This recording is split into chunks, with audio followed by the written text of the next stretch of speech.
एक बार फिर इंडिया का नाम रोशन करने के लिए इसरो ने चंद्रयान 4 की प्लानिंग शुरू कर दी है। जहां चंद्रयान 3 का मेन ऑब्जेक्टिव था चांद पे सॉफ्ट लैंडिंग करके वहां कुछ एक्सपेरिमेंट्स करना, वहीं चंद्रयान 4 सॉफ्ट लैंडिंग करके मून के सैंपल्स को इकट्ठा करेगा और वापस धरती पे भी लाएगा।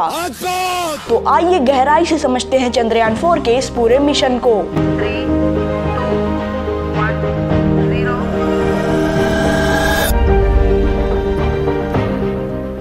चंद्रयान 4 को एक्सपेक्ट किया जा रहा है 2028 के अराउंड लॉन्च करने का, और इसकी सबसे खास बात ये है कि इसे 2 पार्ट्स में लॉन्च किया जाएगा, दो LVM-3 रॉकेट्स का इस्तेमाल करके, क्योंकि इसके पेलोड्स बहुत भारी हैं। स्पेसक्राफ्ट में कुल 5 मॉड्यूल्स होंगे: propulsion module, lander module, ascender module, transfer module और री एंट्री मॉड्यूल।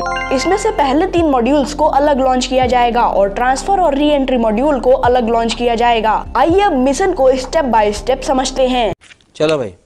सबसे पहले दोनों LVM-3 रॉकेट्स को सतीश धवन स्पेस सेंटर से एक के बाद एक लॉन्च किया जाएगा। फिर अर्थ के ऑर्बिट में पहुंचकर ये दोनों स्पेसक्राफ्ट अटैच हो जाएंगे और अब इसका टोटल मास होगा 6727 kg। आप इसे कंपेयर कर सकते हो चंद्रयान 3 से, जिसका टोटल मास था सिर्फ 3900 kg। दोनों स्पेसक्राफ्ट के अटैच होने के बाद हमारा प्रपल्शन मॉड्यूल थ्रस्ट पैदा करेगा और हमें चांद तक पहुंचाएगा। अब कुछ लोग बोलेंगे कि स्पेस में तो ऑक्सीजन ही नहीं होता, तो आग कैसे लगेगी? तो मैं आपको बता दूं कि चाहे वो गन हो या रॉकेट, दोनों के पास खुद का ऑक्सीडाइजर होता है।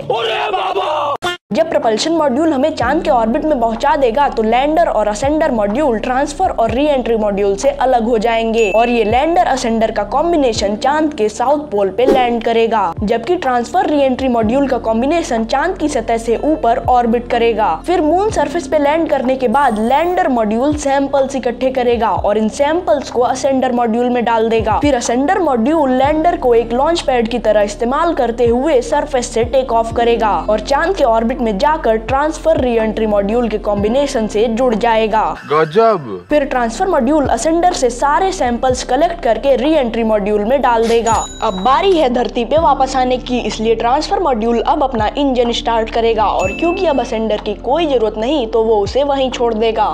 इतना चुभने लगा हूँ सबको।